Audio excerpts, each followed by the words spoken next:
Hi everyone, and welcome to another episode of the Scott and Jaime Show. I'm Scott. And I'm Jaime. And I'm giggling just because I miss doing that intro. You know, we often tape several weeks at a time, so we haven't done a Scott and Jaime Show in the studio in quite a while.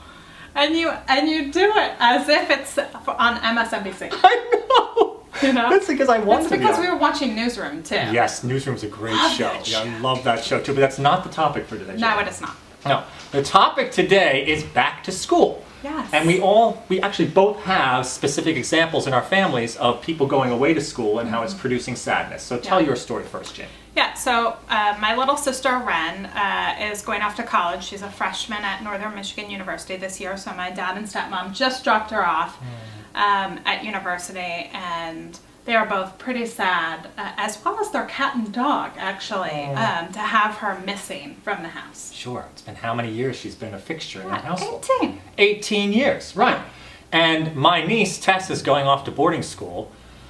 She's only 14 years old, but she wanted to do this. This is something that she wanted, and she's got great parents who supported her. And she leaves next Friday for school. And I'm already sad.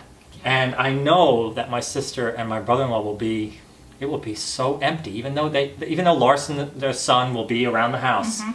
Without Tess, it'll just seem so different. Yeah. So what are we supposed to do about that? Well, I think a lot of people are experiencing this. They're experiencing when their kids move away, and they're experiencing the sadness of that and the sense of loss. And we first want to tell them that that's okay. Yeah, it is. The empty nest syndrome is real. We feel it, and it's okay to be sad. A lot of people think, woo, we're going to celebrate now that the kids are gone. Yeah. But you've spent so much of your time living your life through them in many ways that it's natural to feel very, very sad for a while. It is. And I think in the same token, I know so many parents right now who have kids going into school, so they had them all summer, and now they're back in school for a full day, and they are celebrating, and that's okay too. Yeah, absolutely. It's very different when they're only gone for a few hours a day compared to they're in a different part of the state or a different state altogether. Yes! Yeah, right. I'd be like that too. Yeah. Sure. So I think regardless of how you feel about your kids going off to school, know that your feelings are okay. There's not a right way to feel about it, and allow yourself to experience those feelings, because that's part of the joy of life, is knowing the ups and downs. And I'll end with a story about my mother, because we know we love telling stories about my mom.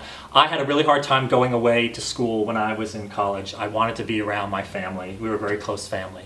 And my mom never wanted to indicate that she wanted me to stay home or felt badly when I left. So she would always sort of push me out the door during vacations when they would end to say, all right, time to go back to school, go for it, live your life.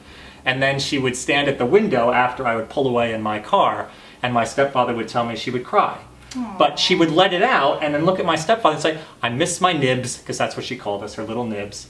And but now that she cried and got it out of her system, she felt fine. Yeah. So express it. Yeah, express it.